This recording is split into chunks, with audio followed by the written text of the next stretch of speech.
Well, hello. I'm back. Hello, everyone. Welcome to Conversations from the C-Suite. I hope that you have missed these powerful conversations. Of course, I am Dr. Stephanie D. Barnes, your host, and I welcome you to Conversations from the C-Suite, the girlfriend's guide to being a CEO. And we are excited to launch the new season. So, every woman needs to be the CEO of her life. She needs to have a seat at the table because there is power when women gather. When one woman gets to the table, she gets to bring along another, and that's where the power begins. The Conversations from the C Suite is a power packed hour of conversation that gives women a platform to talk about the things that really matter to us. Because, life doesn't end when we leave the office. In fact, that's where life just begins. So we want to provide a great place for conversation that is an elevation of your mindset to get you to the next level. We want not only to elevate your mindset, but we want to compel women, especially, to take action, because CEOs don't just wait for great things to happen. They make great things happen. Why the C-suite? Well, the C-suite is typically where in any organization, that's where all the chiefs are. That's where the chief executive officer is. All the chiefs are in the C-suite. But the main thing, or the most powerful thing about the C-suite, is not the people who are there, but the fact that that's where the decisions are made. And each one of us has a C-suite in our lives. We have a place where the decisions are made that impact our life, our career, our family, our community, and beyond. So we want you to get to your C-suite, because as I have recently thought about this, some of us are actually in the C-suite, some of us are in the lobby outside, and we all need to be in there. But not only do we need to be in the C-suite, but we need to be at the head of the table, acting as the CEO. So on this journey to being a CEO, you are either a CEO on the rise. You're just getting started. You're out there in the lobby. You're trying to make your way into the door. You may be a CEO on the move. You are new at this. You've decided, I'm in here. I'm going to make my place at the table, but you need to take it to the next level. You may also be the CEO. You're at the head of the table. But here's the thing. The journey to your C-suite never ends. And it's not because it's some situation where you can never solve it, but because it is an evolution. Once you get to this level, there's always the next, and you get better and better and better. So it's a beautiful journey where there is no one destination, but this truly beautiful journey that takes you through life. So you are in the right place if you are ready to be the CEO of your life, the CEO of you. Because whether you report to a CEO or you are the CEO of your own business, you are always the CEO of you. So we want to equip you while you're here. We want to equip you to make CEO moves. We want you to learn something. We want you to feel something. But most of all, baby, we want you to do something. Because the operative word in CEO is executive, which means you are executing, you are getting things done. So we want you to make those CEO moves. Create your circles of influence. You can't get to the C-suite, and you definitely can't stay there by yourself. You need a great team, a great circle of influence. You need to educate and empower yourself for elevation. And then you need to operationalize what you learn to optimize your outcomes. It means you got to do something with it, because knowledge without action is just trivia. So it's time for you to be the CEO of you. So I'm very excited about this episode because we are going to launch a series that has been in the making for almost 3 years now. It has been, well, Honestly, it's been in the making for 46 years. It is the story of my life in many of our lives, but it is a story that has been in the making. And I'm so excited on International Women's Day to launch my Living Life in the And series. Living life in the and. That's what I want us women CEOs to do. We need to live life in the and. And it's hard to operate in the and when the social constructs of life commit us to this box. You're either or. You are a mother or a wife or a career woman or a friend or a sister. But honestly, if we're going to be the CEOs of our lives, we've got to learn to live life in the and. Because you don't have to be in a box and be one or the other. You truly can be all of those things. But I love to celebrate what I call the Trinity of womanhood. The Trinity of womanhood: wife, mother, lover, career woman. All in one person. It's not one or the other, but we truly are every woman. Like Shaka Khan and then Whitney Houston said, I'm every woman, it's all in me. That's true. And a lot of times, in this quest for the all, we think that because sometimes we can't have all at one time, that we can't have it all. But the truth is, you can have it all. Your all is your personal definition. What is all for me may be too much for you, and what is all for you may not be enough for me. But each of us has the all that we should strive for and can strive for and can accomplish. So I like to think of women CEOs as one woman, yet many.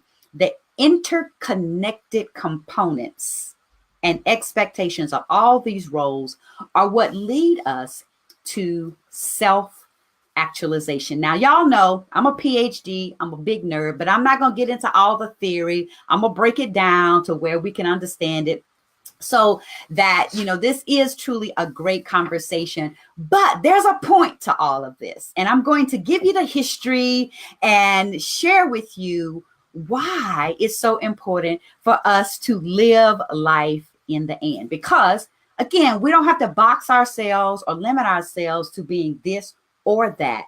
We truly can embrace living in the and be all of that in a bag of chips if we commit to, again, being the CEO of ourselves, making those decisions, being in our C-suite, so that we can achieve the life, we can create the life we desire and deserve. So, I could talk all day, and I won't talk all day, but I am ready to launch this quest, right? Because this is indeed a quest. Living life in the end, as I mentioned, is something that really began 2 years ago. And I'm gonna give you all the backstory and the history. But what I want to say is this is a quest to answer the question of how can women have it all? So over the course of the next 2 years, I'm giving myself that time frame. This is going to be a conversation that also serves as research. I am going to interview 100 women, learn about the different things that they're doing in their lives, how they're living their personal version of living life in the and. And at the end of each conversation, I'm going to ask the same set of research questions and get to the bottom of the answer to what do modern women believe to be a successful life. So those of you who are watching, if you want to be a part of it, reach out, let your girl know, because this is not, just about a select group of women. I truly want to tap into the diversity of women that are out there, housewives, women who are executive, women who are working in the workforce, women who are at different phases of their lives, because the thing is, all is not a one size fits all. So if we want to know what it takes to achieve it all? Well, we got to talk to all the right people, right? So if you're interested, let me know. And I will be reaching out and getting those interviews scheduled because this is an ambitious project, but y'all know me. I like to be fabulous. So, I don't take anything on that's like, I always got to be extra. So, but that's all right because living the fabulous life is about transcending the ordinary to create the extraordinary. So I embrace the extra in all that I do. So I hope that you are ready. I hope that you are ready to enter the C-suite. And not only are you ready to enter the C-suite, but you are ready for a great conversation. You're ready to make those CEO moves. All right. So I'm so excited to be back.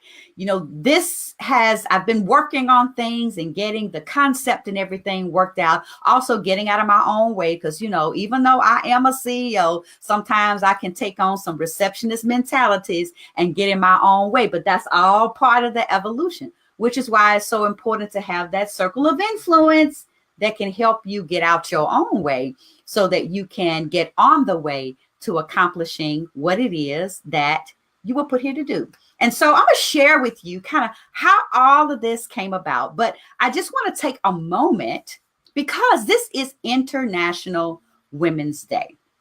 And, when I was thinking about when I was going to launch this, first of all, it was supposed to launch 3 months ago. It didn't, and there's some reasons, some legitimate, some not. But I really wanted this to be impactful. And I needed to get some things together. But I thought, what better day to launch a project, a love of mine, than that is going to help us to be better women and celebrate women than to do that on International Women's Day. So, boom, here we are. So I am excited to celebrate International Women's Day. And, I remember, I don't know, maybe it was this time last year.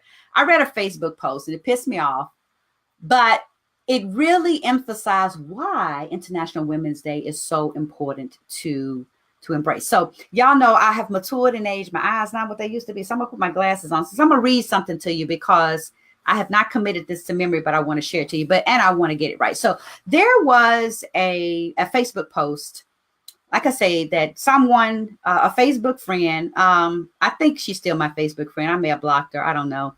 I'm a little petty, but I'm not really petty as much as, well, I am petty. I do have some petty tendencies, but I am committed to protecting my energy. And when there is energy that does not comport with the type of energy that I need, I do not hesitate and I do not apologize. Cut it off. So anyway, don't know if she's still my Facebook friend, but anyway, she posted this. I'm all about equality. So when is International Men's Day? She went on to say, I don't get it. I don't feel like I'm treated unfairly or unequal. I don't think a day is necessary to celebrate my gender either. Just another day in the world. And, it really, like I said, it pissed me off. It really made me angry. And I did not do a response then because I was too caught up in my pettiness and it wasn't going to go good and it wasn't worth the energy. I thought about it and I wrote a piece about it later talking about privilege. Because oftentimes when we are ensconced in privilege and because we're not experiencing the disadvantage, we don't think that the disadvantage is there. And while I, in my experience, may not face a disadvantage that another woman does, it is still, I believe, my responsibility to be her advocate. Because when we are advocates for each other, we are individually empowered, we are collectively empowered. So I love International Women's Day in that it gives us a moment. And it shouldn't be just one day, but it gives us a moment to truly celebrate the accomplishments that women have achieved. Because whether you experience it directly or not, and whether you experience it in any level of the spectrum, the truth is around the world globally. And I will say this was an American woman, right? And Americans often tend to kind of see ourselves in this insular setting where we don't necessarily understand how the global world is going on around us. And because we may not be experiencing some things here in America, which I would argue we're in danger of, anyway, I'm not going to go there. So, but anyway, we have to be connected globally. And one of the great things over the past few years is I've had the opportunity to travel internationally and speak at international women's conferences and speak to women from all walks of life, different countries, different experiences, different cultures. And the underlying theme is that all of us face similar issues. So International Women's Day is really not about excluding men. It's not about separating us from men, but to recognize and put emphasis on the social, economic, cultural, and political achievements of women. It's the day to celebrate the fact that we have and we are. And really to celebrate the fact that there is a woman who believes that she experiences no disadvantage because of her gender.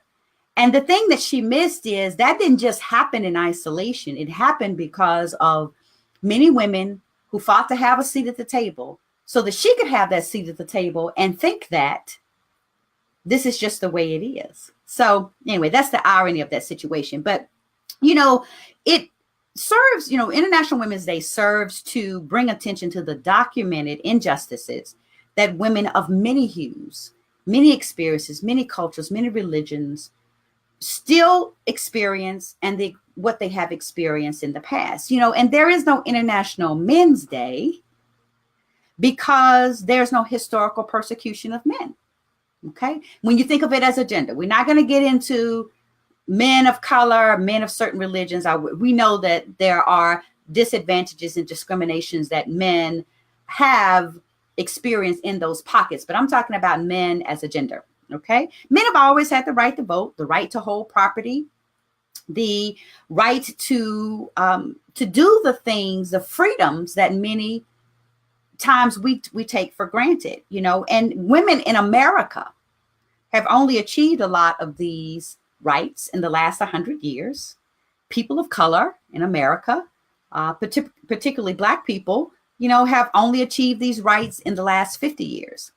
And, although equality exists between the gender and race on the statutes, there's still this big chasm between what's on paper and what's in practice. So International Women's Day is truly an opportunity to celebrate how far we've come, to educate on how far we need to go, and to invigorate us to keep the progress going so that this time next year and the year after that and the year after that, there can be a woman who thinks that there is no persecution specific to her gender and can ask the question, why are we celebrating International Women's Day? So with that, I just want to share this quick little piece that I've written. It's called my manifesto. It's much longer. I'm not going to read the whole thing to you, but I just want to share with you my vision for women, not just on International Women's Day, but every day. Okay, so I'll share this with you. I have a dream. I have a dream that women will be able to walk in the power of their decisions, not to dominate or domineer or destroy men, themselves, or each other, but to create in the fullness of their potential. When women walk in their power, they literally give life to the world. They create harmony. They create, they innovate, they make the world better. A woman's innate purpose is to create. Uninhibited, she will. Unbridled, she can. I see a world where women are valued everywhere. At home, at work, in the bedroom, in the boardroom, in the marketplace, in the fields, in the church, in government, and in every place where she can make a difference. There, she is valued for her brain, her beauty, her body, her heart, and her spirit. She is elevated, never denigrated. She is loved and never hated. She is treasured, never castigated. Her voice matters. Her voice is heard. She is not spoken over or spoken for or spoken against. She is more than a conversation piece, but a conversation starter. When she speaks, men listen. When she speaks, the world listens. Her sisters value her words. She is not viewed as competition, but as competitive. She is the dream that never goes to sleep. She is the dream that will not die because it must give birth to the dreams of others. She is the dream that is more than a dream, but a vision for a new life, new experience, new day, and a new dream. May women be celebrated today and every day, and may we make the dream a reality. So, with that, I just want to say happy International Women's Day.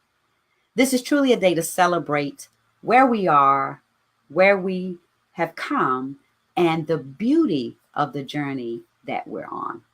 So, with that, I want to segue into this Living Life in the And series. So, this, as I mentioned, has been a project that is definitively 2.5 years in the making. But as I said, it's been a lifetime quest and was only articulated as a project about 2.5 years ago. And I got lots of things I'm gonna share with you today. But I want to set this up because over the course of the next episodes, the next 100 episodes, I am going to interview 100 women.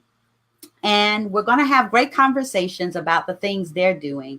But I really want to learn. And so I want to tell you kind of how all this came about, right? So, initially, or I guess almost 10 years ago now, I began this journey to my C-suite. I woke up one day and decided I want to be a CEO because I wanted to matter. I wanted my life to matter, and I wanted to be able to create the life I desired and deserve. I did not want to be in anybody's box, and I did not want to be limited by what others' expectations were of me or even of my own expectations. And so I wanted my voice to be heard. And one of the things that I noticed in looking around my environment at the time, I was literally in the C-suite. I had the chief in front of my name. And yet I felt that my voice didn't matter. And one of the things that I recognized is that my CEO's voice always mattered. Whatever my CEO said, folks would do. And a lot of times if I needed to get an initiative pushed forward, I had to get his voice behind it in order to get the support I needed. And so I was like, well, I'm going to fix this. I'm going to become a CEO myself. I'm going to be a CEO. I need this title. I need it on my business card. I need it on my desk. I need to be a CEO. And I started this quest to be literally a CEO. And I called up my friend, good friend, mentor, and said, I need to be a CEO. And, she was like, CEO of what? I'm like, I don't care. I don't matter. Doesn't matter if it's nonprofit, for profit. I just need to be a CEO. And in earnest, she tried to help me. She connected me with an opportunity that was not for me, but it was the great beginning of this journey to my C-suite. So after I did not get selected for that position, I wasn't qualified for it. And she was generous to even put me up for it. But anyway, I said, well, you know what? I'm going to stick with trying to be this CEO thing because I need this behind my name. And I started to learn about CEOs. And one of the things I read many years ago was that CEOs read 4 to 5 books a month. I love to read. I was like, hey, we're on to something. So I came up with this list. I think there was a list that was published at that time about the top 20 books that every CEO should read. And I kind of started that process. But in the course of reading about other CEOs, I began to learn that it really wasn't about the title, the position, as much as it was about the influence and about the decisions. And so that was very pivotal in helping me to transcend beyond this desire to be in a literal C-suite with CEO behind my name, but the desire to be in the C-suite of my life and to create the life I desire and deserve. And I'll put a pin in that for a moment and talk about desire and deserve and why I use those words, right? So, a lot of times we talk about the things we want. And I have kind of backed off of using want because it has a double entendre. It can mean to desire something, or it can mean to lack something. And since I ain't in the business of lacking nothing, I really want to focus on desire. So that's why I choose the word desire, because desire creates this burning fire. It creates this vision. It creates this momentum to get to what you want. And deserve is very important and decisive in that word, because we do deserve it. This is not about taking anything away from anyone. It's not about, taking anything that we're not qualified for. And a lot of times women in particular, I don't have anything against men. I'm the CEO of C-Suite Women's Network, not because I hate men and don't want men to be successful, but I'm committed to helping women. And I believe when I help women get at the table, I help us all. And, there's lots of research to back that up, right? About how women contribute to the conversation and how we truly make the conversation a better, a more robust one. And we have a place at the table because we add things that men cannot, and vice versa. And when we work together, it's a better situation. But a lot of times women will disqualify themselves for opportunities and things that they desire because they don't believe they deserve it. So I want you to believe that you deserve it. So I want you to create the life you desire and deserve. And you create the life you desire and deserve by the decisions that you make. And decision is another purposeful word.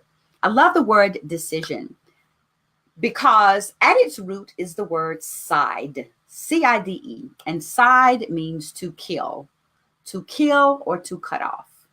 So when you make a decision, you ain't killing nobody. Okay, let's get that straight. But you kill off or cut off all other options but the option that gets you to your choice. So when you make a decision, you are making a powerful statement. You're making a powerful action, and you are literally cutting off all of those options that are not the options that get you to where you need to be. So that's why being the CEO of you truly embraces your decision to create the life you desire and deserve. So there you go. There that is. So, that's kind of how all of this got started. And eventually, I became very committed to getting other women at the table because I noticed that when I was at the literal table of the organization I worked for, I was the only woman of color, and I was the only woman executive outside of nursing. I worked for a healthcare organization. And I'm like, there are more women that need to be here. And I also had conversations with a lot of women from time to time who did not feel that they could be leaders. They wanted to be leaders, but didn't have the opportunity. So I decided that if I was at the table, that I needed to get other women at the table, because on the one hand, it was selfish because you are more powerful when you have an alliance than you are when you sit down all by yourself. Remember that. That's why collaboration is powerful. It doesn't detract from your power. It makes you more powerful. And the organization was missing out on some really great leaders. So I committed to getting other women at the table. And this led to me coming up with a leadership development program.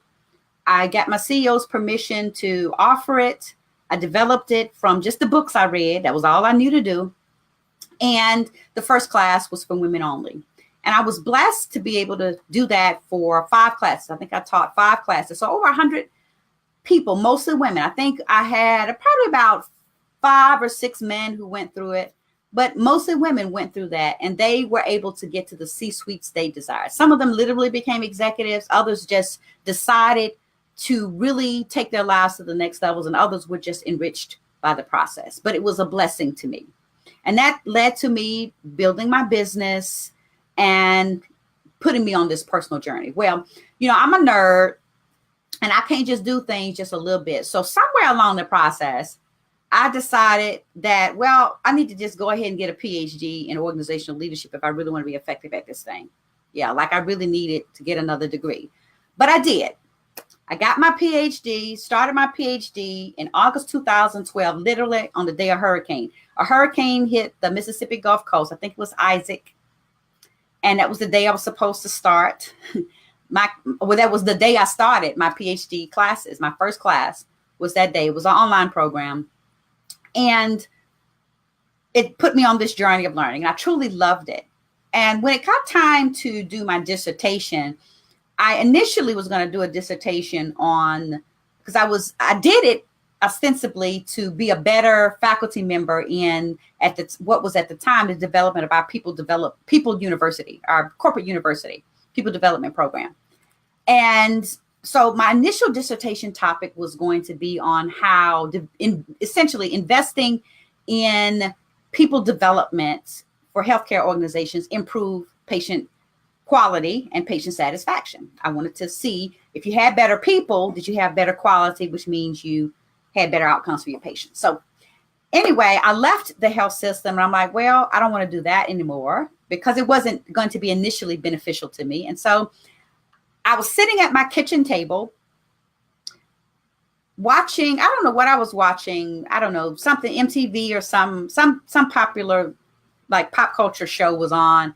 And I ran across an article in the Rolling Stone, and I was like scrolling on my iPad, ran across an article in the Rolling Stone about Nicki Minaj.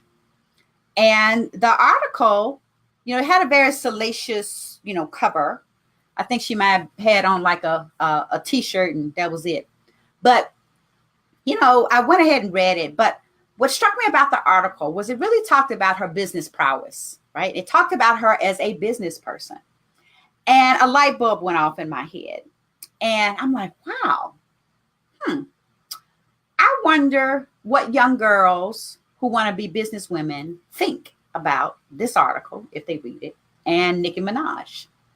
And I had also been kind of thinking about reality television shows because I love fashion. And I used to watch America's Next Top Model because I used to love the fashion. That show had gone off and I started watching a lot of the Real Housewives shows because ostensibly they were always dressed really nice. And so I was like, well, this will be how I'll get my fashion fix. And I was kind of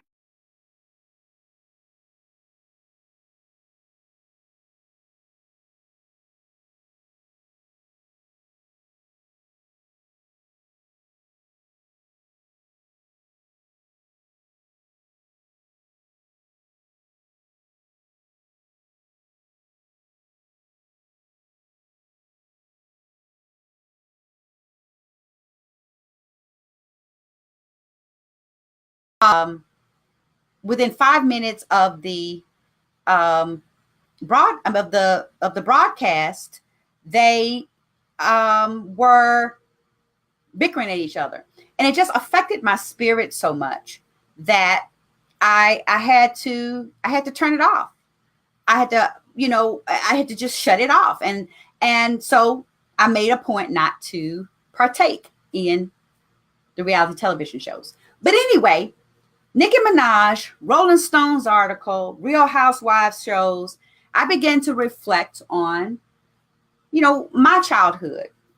My mother is a teacher. She's an educator. She's now an entrepreneur, but at the time, I had no direct contact with a businesswoman. There were many powerful women that I knew, but they were all educators. And I didn't see them in the light of being businesswomen. All right. I never met a woman lawyer. I didn't meet like a woman corporate executive. And so all that I saw was, just a synopsis of what I later learned to be the different types of CEOs that there are out there. But anyway, so my role models were Claire Huxtable, Murphy Brown. Those were the two women executives I saw on the television. And Mary Tyler Moore to some extent, because I watched the reruns, but in terms of the shows, the modern day shows airing was Murphy Brown and Claire Huxtable.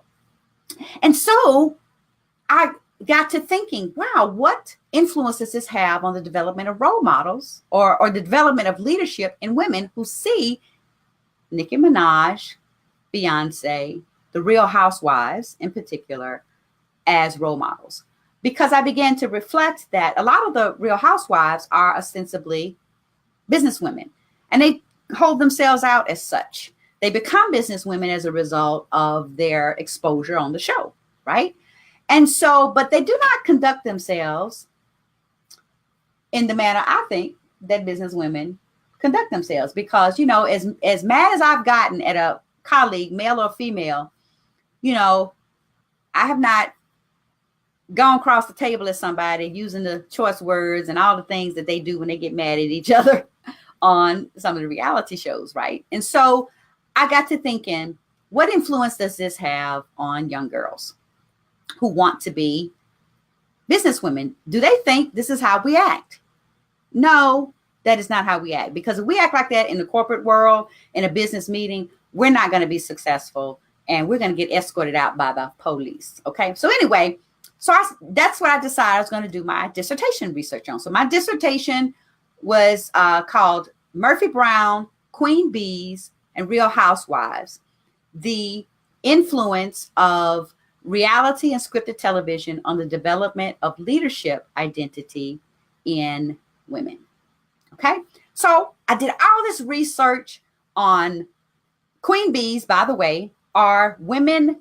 There's studies out there on this. Queen bees are women who do not support other women. Essentially, that's kind of your broad test. But essentially, these are women who have gotten to the C-suite and shut the door on everybody else. They either believe that I got here by myself, you need to get here by yourself, or they actively work against other women. So this is a studied phenomenon, the queen bee syndrome. Okay.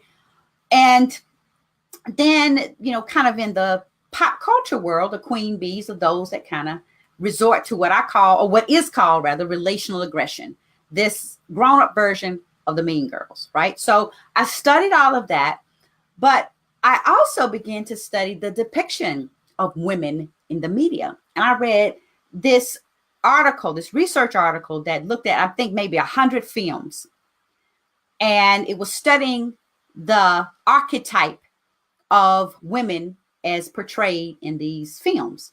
And the disturbing thing about that article, and there were a couple of others, a couple of research that looked at women in the media, but the media representation was that if you were successful as a career woman, your home life was a wreck. You were mean and miserable with no love life.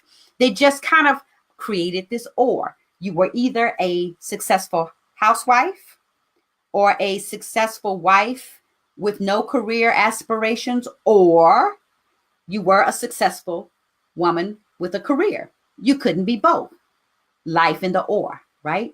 And so that made me think about, for the young girl out there who may not have a role model to talk to, and she's looking at TV like I looked at Murphy Brown and Claire Huxtable, what is she going to think about how she can be successful, if she can be successful? And so that was, how I ended up doing that research. But in addition to completing my dissertation on that subject, I also became committed to developing positive media that enriches and empowers women and girls. And that's how Conversations from the C-Suite was born.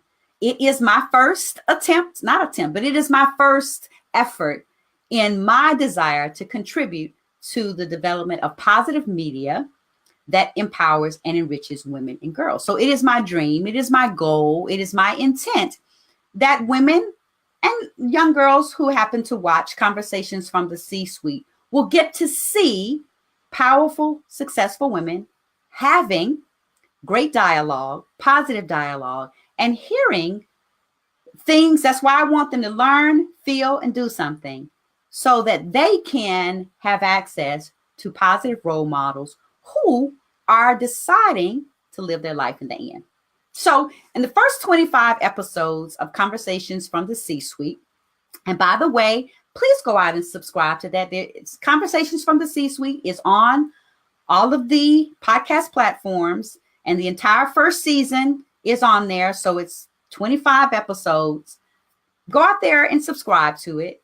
But it focused on kind of, I looked at different aspects of our lives. I started off with mental wellness because that is the most vital element of being a CEO is our mindset. So like the first 8 episodes focused on mental wellness. And then we moved into something that really influences our ability to be CEOs, and that's our finances. Because a lot of us make choices based on our financial abilities. And a lot of times our finances are not where they need to be. And it keeps us from going where we need to be. So we talked about getting that money. And then finally, we focus on our relationships, creating those circles of influence, right? So we talked about different relationships, different aspects, romantic relationships, professional relationships, but looking at those 3 areas. And now we are embarking on the series that is going to look at this concept of living life in the end. Because the whole point of all of this is getting us, one, to see ourselves in positive lights, because we need to hear from women who are doing it all. Because a lot of times we see women who have accomplished what we wish to accomplish, and we make assumptions that it's easy. And let me tell you, it ain't. Any woman that you ever speak to about how she balances whatever her version of balance is, how she achieves her accomplishments, whatever those are, she will tell you it's not just happening by magic. It's not happening by easy. It's not happening easily. It's happening because of the decisions she makes, the decisions she does not make, her CEO moves, the circle of influence. Who is she surrounded with? Because she didn't get to the C-suite by herself. She has a team. And that's one thing I want you to remember about a CEO. A CEO comes up with an idea, develops a strategy, builds a team that they influence to execute that strategy. So just remember that CEO is not a solo activity. It is a team effort. And the CEO is the leader that influences the others. So you're going to hear that. You're also going to hear about she has educated and empowered herself for elevation. You have to educate yourself. And education comes in lots of forms: formal education, informal education, but learning, listening, and then most importantly, the last part, operationalizing what they learn to optimize their outcomes. Because if you just watch this, or you go to a conference and you just take notes, you got a beautiful notebook and you don't do anything with it, you're not going to do anything, right? So that's what you'll learn. So how did I get to this? So one other thing I'll share with you. Y'all know I'm a big nerd. I love to read, right? And so I think the summer of 2016, I had a stack of books. I was reading maybe in Essence, or I don't know, some magazine, may not have been Essence, but anyway, they listed like the top 2050, I can't remember, feminist books out there. And I said, well, you know what? I'm going to read, not all of them, but I'm going to go through and select a great portion of those books to read. And I think the first one I read was The Second Sex by Simone de Beauvoir. But a truly phenomenal book that really spawned this was The Feminine Mystique by Betty Friedan. Okay, and this book was written, I think, in, 1963. It was written in 1963. And she interviewed, I can't remember how many women. Let's see, did I write that down in my notes?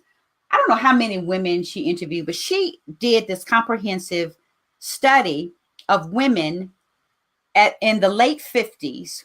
She was, I'm trying to understand, what it is that, how they found fulfillment. I just kind of share what I wrote. So this was like August of 2016. I read this book and I wrote down in my notes, is this all? Is this all? The quintessential question of a woman looking for fulfillment, whether it is the housewife making peanut butter sandwiches, or in the feminine mystique, or the high-powered corporate executive trying to lean in. Women deserve to know what it means to be fulfilled. So one of the concepts one of the things that she talked about in the feminine mystique was this whole concept of being neurotic, wanting more, excuse me. So I asked the question, is it neurotic for or unfeminine or unhappy to want to be a poet or a physicist or a president? So one of the questions that she continuously asked was, because at this time women were beginning to enter the workforce, and so there still was this tension between the traditional concept of being feminine, and particularly as it related to marriage, was the housewife who did not work outside the home, versus this expanding role of women in the workforce. And so did they lose their femininity by becoming a leader, right? Is that attention? And I know also when I did my dissertation research, this was kind of one of the things that they talked about, was to be a great leader meant in many respects to be unfeminine, because a lot of the great leadership aspects are masculine. If you adapted these masculine aspects, well, then you were no longer feminine, right? So she talked about this, and she talked about this neuroticism, right? So that made me ask the question, why is being feminine the antithesis of leadership? Why is ambition the antithesis of femininity? And what is feminine fulfillment? And is it wrong for a woman to want something more? And then that made me think about, well, is it wrong for a woman to not want anything more than being married and having a home and having her children? Why does either have to be wrong, right? So again, this whole living your life in the and concept. Because if you live your life in the or, you're either happy being at home or you're happy working outside the home. I don't think you have to choose either, right? I think either choice is the right choice. And either choice, and you don't really have to decide between either. You find your space. So that kind of led me on this quest of living life on the and. So that's in August of 2016. And I ended up going to my law school, Harvard Law School's celebration of Black alumni, which they have like every 5 years. And I had gone in 2011. Yeah, I had gone in 2011. And the next one was in 2016. And incidentally, it's always the weekend of my birthday. So the first time I went, I didn't go in 2005. I think the first one they had was in 2000, because Barack Obama, I got to remember which one. Barack Obama, then Senator Barack Obama, spoke at it. I'm like, and then I really could have kicked myself. Like, why didn't I go? I could have met Barack Obama, because he's a Harvard alumni. So anyway, I didn't go in 2000 because I know why I didn't go in 2000. I didn't go in 2000 because I just had my first son, and it just really wasn't a good time to go. I think I still might have been breastfeeding and all that business. So anyway, and I didn't go in 2005 because we had just gotten over Katrina, and I really wasn't in a good mindset and was trying to get my life back together after that. But in 2011, I was like, I'm not going to miss it. So I went in 2011, and it was on my birthday. 2016, it was the day after my birthday. So I just turned 44. Yeah, I just turned 44. And so I was also in the midst of big life changes, because my then husband and I had initially separated in April of that year. We were separated for about 8 weeks, got back together in June. Yeah, got back together in June. And so we were reaching what I didn't realize was so imminent, the end of our marriage for the second time. So anyway, in this very pensive state, trying to figure out where my life was going. And so I go to my Harvard celebration of Black law students, Black law alumni. And so this time I'm in a very reflective state. The first time I went, I was enamored by the celebrities, because, it's a lot of important people. Kenneth Chenault, he was then the CEO of American Express. He was there. And just all these big name people who are doing great things. And when I went in 2016, it was this big comparison game because I was just the chief compliance officer for a health system. I was not a Supreme Court justice. I was not the president of the United States.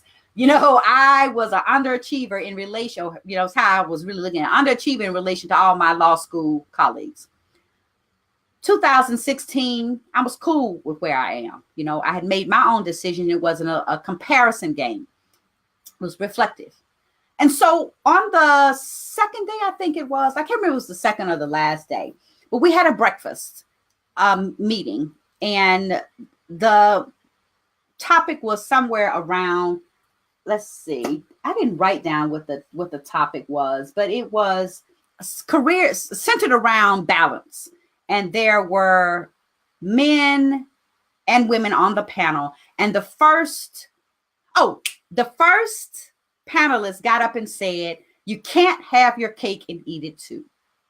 That was just kind of how he started. And first of all, I believe, what's the point of having cake if you can't eat it, right? So I just do not subscribe to you can't have your cake, and you can have your cake and you can't eat it, right? If you're gonna bake some cake, you need to eat the cake, right? Now, you can't eat the whole cake at one time, but if you're gonna bake a cake, you can eat it. So I don't subscribe to it. That was kind of how he started it off. But we get on this conversation about balance and finding your place in the world. And one of my colleagues, she was class of 96, I'm class of 97, Katrina Campbell, got up. Room's quiet. She gets up and she delivers this, I'll call it a soliloquy, but I tell you, she struck a nerve in all of us. And she was like, she was looking into my whole soul when she talked about it. These are the notes I wrote because she got up and she talked about, well, I just wrote right what she said. I wrote down Katrina's declaration of not fitting in because of the discomfort of the trinity of woman / mother, lover, wife / career woman. Those were the notes I wrote. But she got up and she talked about, she had divorced. She was in her second marriage. And what we didn't know was she was kind of at the end of her second marriage, about to be divorced for a second time.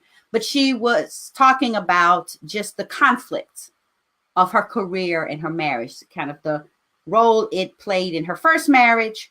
And she hinted at the issues that she had in her second marriage and how she didn't feel in the right place. She never felt that she fit in. When she was at home, she felt like she should be at work. When she was at work, she felt like she should be at home.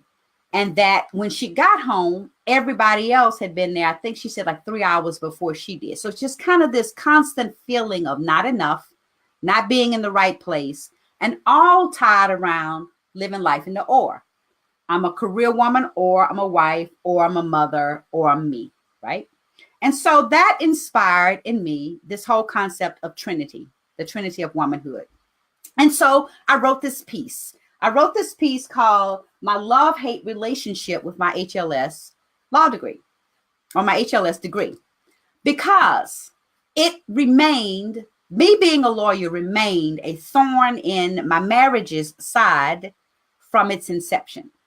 And so in this article, I kind of talk about just some of the issues I had with, just going to law school in general, but I also talked about the effect that it had on my marriage and how there was always this struggle between being the perfect wife, the best mother, or being the best career woman. Because, I would often say to my now ex-husband, I didn't go to Harvard Law School to be a housewife.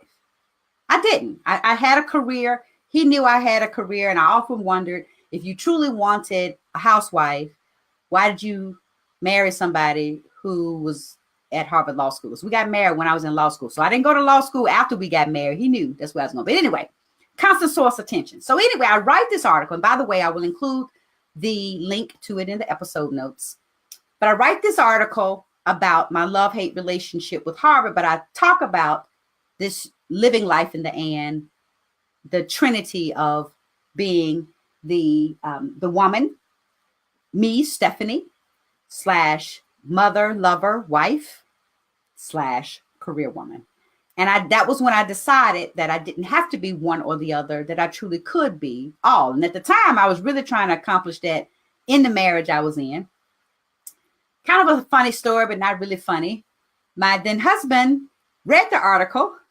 He got conflicted. And like, I don't know, maybe 2 or 3 days after he read it, he ended our marriage for the second time. So, that marriage, that article prompted him to relieve me of the stress and tension of balancing my marriage with my career aspirations. So that's kind of a funny, but anyway, it is what it is.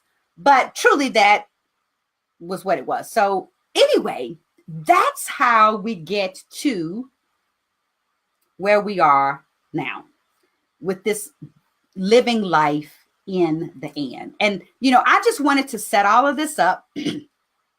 And I invite you again to subscribe to the podcast. And I hope that you enjoy these conversations that we're going to have over the next 100 episodes. Yes, it blows me away to even think about doing that, but I am going to do it. I am going to achieve it. But I do invite you to subscribe. So, as I mentioned, this is all about having great conversations, but I believe in having powerful conversations and making sure that my conversations have a point and my conversations produce an outcome. So the Living Life in the End series is a quest to find out how women can have it all. So over the course of this series, I'll interview the women. We'll have great conversations. And at the end, I'm going to ask the research questions. And as I go through it, I'll compile it. But I'm going to see what the threads are and just see what women really think about femininity, about fulfillment, about success, about what having it all means. Because I believe there's power when we're at the table. There's power when women talk. But it is truly powerful when we get up from the table and we make those CEO moves. So I invite you on this journey. I invite you on this quest. Thank you for indulging me and listening to me talk the whole time. And y'all, literally, I could talk all day on this. I'm so excited. I got all my little notes so I could keep myself organized and I wouldn't be all over the place. But I'm so very excited about it. I hope you read the article. Like I say, I'll put the link in the episode notes so that you can read the article. Of course, share with me what you think. And I look forward to you being a part of this journey. So, this has been truly a labor of love. I'm so excited that I didn't punk out on myself. And I'll just say it like that, because I literally had to get up this morning and tell myself, don't punk out and not do this launch today, because I would have come up with every reason. I had to take a break in the middle of my day to actually do it. But I was committed and determined to do it. So I didn't punk out on myself. I showed up in the C-suite because I truly believe and truly desire for other women to be inspired, to learn something, and to figure out what their own C-suite is. So thank you so much for joining me. Thank you again so much for indulging me and my nerdy, talkative self. But I'm truly passionate about this and so excited about it. I'm excited about the journey and what I'll learn about myself, but what I'll learn from other women, because there's truly, we truly can learn so much from each other if we just listen. So thank you so much for joining me here in Conversations from the C-Suite, the Girlfriend's Guide to Being a CEO. I hope that even today, with my lengthy soliloquy and, loquacious, I don't know if I'm saying it right, but anyway, talking a lot, self, that you have learned, that you have felt something, that you've been inspired to think about things in a way perhaps you didn't before, that you've learned something. And most of all, I want you to do something. I want you today to commit to deciding to create the life you desire and deserve. I'm going to say it like I said to myself. Don't punk out on you, right? Okay. And that may not be politically correct, and I may get in trouble for it, but one of the things you'll learn, I'm very educated. I have a law degree from Harvard. I have a PhD in organizational leadership, but I do revert to the vernacular from time to time because I do keep it real, right? I'm still just your girlfriend, just happens to be in the C-suite. So I want you to always feel something, learn something. Most of all, I want you to do something. And you do something when you make those CEO moves, when you create your circle of influence, when you educate and empower yourself for elevation, and when you operationalize what you learn to optimize your outcome. So whether you are reporting to a CEO or you are the CEO of your own business, you are always the CEO of you, which means you always have the power to decide to create extraordinary outcomes in your business and in your life and beyond. And extraordinary is being fabulous, transcending the ordinary to create extraordinary effects in your life and beyond. So until next time, thank you for joining me here in the C-Suite. I am Dr. Stephanie D. Barnes, and it has been my pleasure to help you make some CEO moves today. But remember, the power is not just in the conversation, but in your CEO moves. So don't just talk about it, be about it, right? Do something about it now. Don't wait. Wait broke the scale. Now is the best time to do what you know needs to be done. So whatever that is, I ain't going to get all up in your business, but you know what you need to do. So do it, right? So do it. So remember, your life is the product of your choices. So choose to be the CEO of you. Choose to create the life you desire and deserve.